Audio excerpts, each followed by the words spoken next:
Ma hadhil adahi ya Rasulullah. Apakah daging-daging korban ini ya Rasulullah? Nabi kita menjawab, hadhihi sunnatu abikum Ibrahim. Ini adalah sunnah bapakmu Nabi Ibrahim.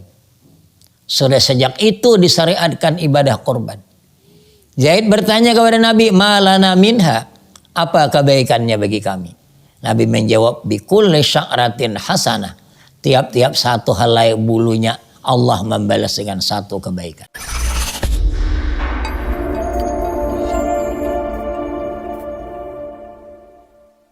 Assalamualaikum warahmatullahi wabarakatuh. Alhamdulillahirabbil alamin wa bihi nasta'in ala umurid dunya waddin.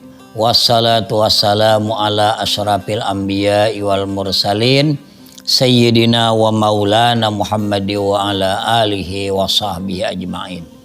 Amma ba'du faqad qala Allah ta'ala fil Qur'anil Karim. A'udzubillahi minasyaitonir rajim. Bismillahirrahmanirrahim.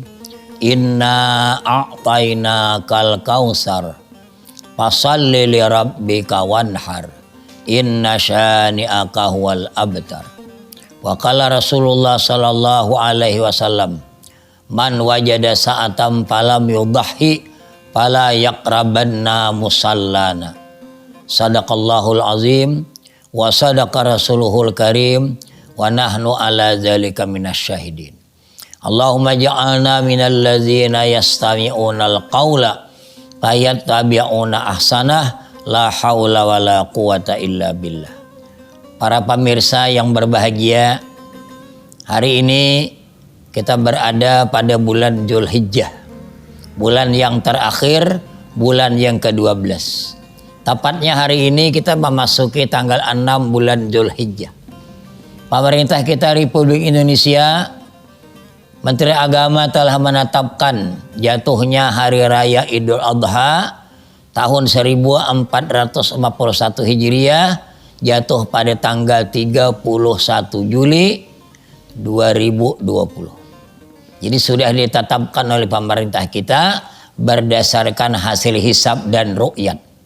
Jadi kita berhari raya tidak ragu lagi, sudah ada pegangan, yakni pada hari Jumat yang akan datang. Pada bulan Dzulhijjah ini ada beberapa ibadah yang tertentu yang ada hanya pada bulan Dzulhijjah. Antara lain, ibadah yang diwajibkan sekali seumur hidup, ibadah haji. Yang kedua, ibadah yang tertentu di bulan ini juga adalah ibadah kurban. Yang ketiga, ibadah yang tertentu di bulan ini, puasa tahunan, yakni nanti pada hari Rabu dan hari Kamis, puasa tarawiyah dan Arafah. Juga ibadah yang tertentu di bulan ini, seabdal-abdal sampai yang sunat adalah sunat hari raya Idul Adha. Itulah yang akan kita uraikan secara ringkas dalam menjelang Idul Adha atau menyambut Idul Adha tahun ini 1441 Hijriah. Kalau ibadah haji tahun ini jamaah kita tidak ada yang berangkat. Bukan hanya Indonesia, juga negara-negara lain. Cuma yang berhaji hanya orang-orang tuan rumah Saudi Arabia. Ya apa boleh buat, itu sudah begitu, tidak kita bicarakan lagi. Kemudian yang kedua, ibadah yang tertentu di bulan ini adalah ibadah kurban. Allah berfirman dalam Al-Quran, surat Al-Kausar tadi, inna a'tayna kal kausar. Sesungguhnya kami memberikan kepada engkau, hai Muhammad, Al-Kausar. Para mufassirin ada menjelaskan Al-Kausar itu nahrun fil jannah. Sungai di dalam surga, Al-Kausar. Ada lagi mufassirin menjelaskan khairun kasir. Kebaikan yang banyak, sesungguhnya kami, kata Allah, telah memberikan kepada engkau, hai Muhammad, kebaikan yang banyak. Jadi sebagian mufassir mengatakan kebaikan yang banyak kepada Rasulullah, nubuah tertinggi, pengikut yang banyak, selalu sebutan namanya sampai hari kemudian. Pokoknya khairun kasir adalah pemberian daripada Allah, satu karunia yang besar. Nabi kita pada saat itu dalam keadaan berduka cita, sedih setelah wafatnya anak beliau bernama Qasim. Lalu orang kafir Quraisy semakin melontarkan ejekan kepada Nabi. dengan sebutan abtar. Jadi abtar itu orang ibarat binatang itu orang nang potong buntutnya. Jadi maksudnya kada lagi basic keturunan. Laki-laki sudah mati dah kada lagi siapa kayaknya pembilok macam-macam sebutan kepada Rasulullah. Allah menghibur Nabi kita dengan memberikan disebutkan tadi sesungguhnya kami berikan kepada engkau hai Muhammad al-kausar kebaikan yang banyak atau surga sungai di dalam surga yang disebut telaga al-kausar. Jadi menghibur Nabi ini. Fasalli li rabbika maka sembahyanglah bagi Tuhanmu. Jadi mufassirin mengatakan sembahyang itu adalah sembahyang Idul Adha. Dia seabdal sembahyang sunat. Kalau Idul Fitri itu menempati urutan yang kedua. Disebut Idul Asgar. Menempati urutan yang kedua lagi salat gerhana matahari. Urutan yang keempat salat gerhana bulan. Urutan yang kelima salat istisqa. Dan seterusnya. Maka sembahyanglah bagi Tuhanmu wanhar dan berkorban. Para ulama ada beda pendapat tentang berkorban ini. Ada yang mengatakan fardu ain bagi yang mampu. Ada yang mengatakan fardu kifayah. Ada yang mengatakan sunat muakkad. Nah, jadi korban ini sudah disyariatkan sejak Nabi Ibrahim alaihissalam. Zaid bin Arqam ketika berada di Mina melihat tumpukan daging korban yang banyak. Bertanya dengan Rasulullah, "Ma hadzihil adahi ya Rasulullah?" Apakah daging-daging korban ini ya Rasulullah? Nabi kita menjawab, "Hadzihi sunnatu abikum Ibrahim." Ini adalah sunnah bapakmu Nabi Ibrahim. Sudah sejak itu disyariatkan ibadah korban. Zaid bertanya kepada Nabi, "Ma lana minha?" Apa kebaikannya bagi kami? Nabi menjawab, "Bikulli sya'ratin hasanah." Tiap-tiap satu helai bulunya Allah membalas dengan satu kebaikan. Jadi bagi orang yang mampu, ada mau berkorban, enggan itu ancaman dari Rasulullah. Dan berkorban itu walaupun sudah dianjurkan tiap tahun. Jangan berucap aku sudah tahun dahulu ada juga sudah ada berkorban. Yang mampu itu kada memikirkan pernah. Biar tiap tahun. Ujar Rasulullah apa tadi di hadis? Man wajada sa'atam falam yudhahi fala yaqrabanna musallana. Siapa yang mempunyai keluasan rezeki, mampu, tidak mau berkorban kata Nabi, jangan mendekati tempat sembahyang kami. Nah, jadi kalau hari raya Fitrah fakir miskin digembirakan dengan pembagian zakat fitrah.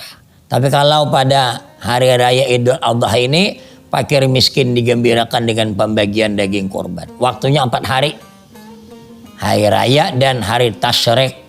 Jadi untuk hari raya yang akan datang ini karena jatuhnya pada hari Jumat, lalu berbeda-beda waktu menyembelih. Ada yang sebelum sembahyang Jumat sesudah salat Idul Adha. Ada yang sehabis sembahyang Jumat, ada yang di hari tasyrik pertama. Silakan saja 4 hari waktunya dalam setahun. Nah, itu tadi adalah ibadah korban. Bagi yang berkorban, sunat mulai tanggal 1 Zulhijjah tadi bertahan daripada memotong kukunya dan memotong rambutnya. Itu memang hadis mengatakan. Cuma hikmahnya saya kita uraikan nanti. Ujar Rasulullah, "Idza ra'aitum min Dzulhijjah wa arada ahadukum ayudhiya falyamsik an sya'rihi wa azfari."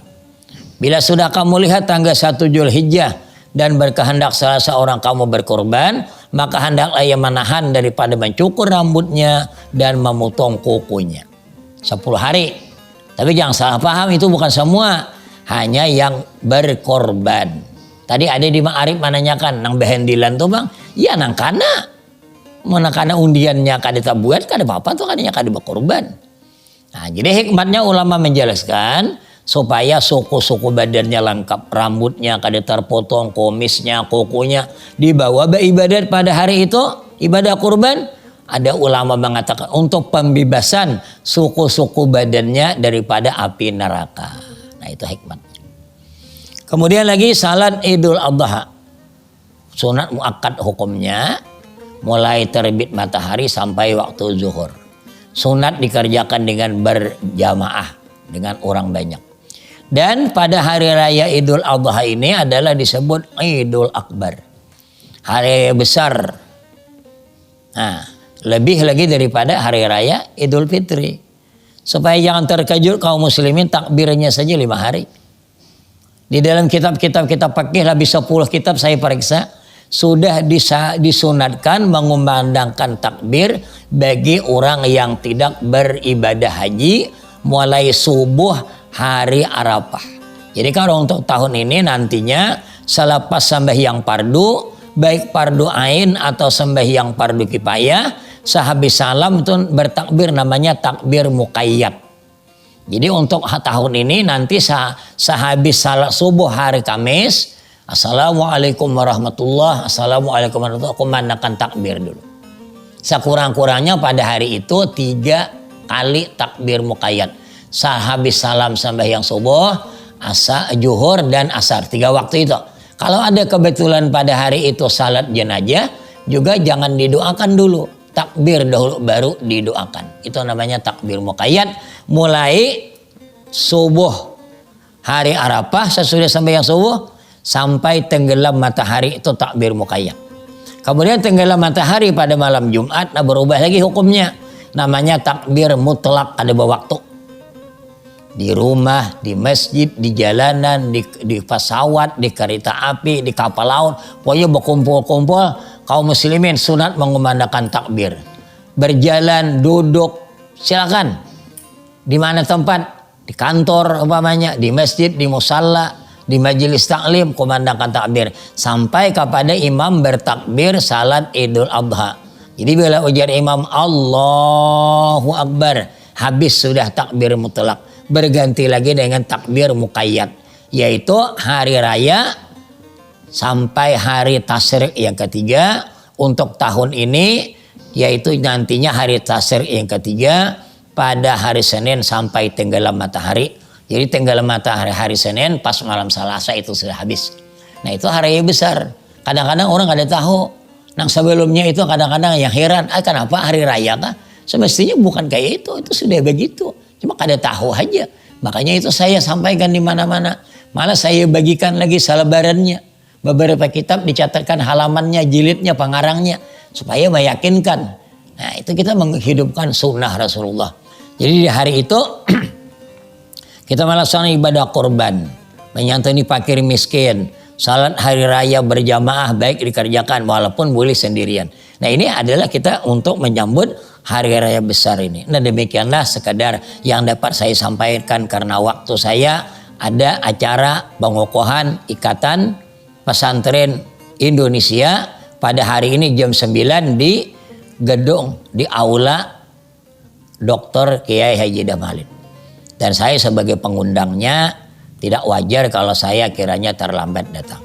Demikianlah, wallahul muwaffiq ila aqwamit thariq. Wassalamualaikum warahmatullahi wabarakatuh.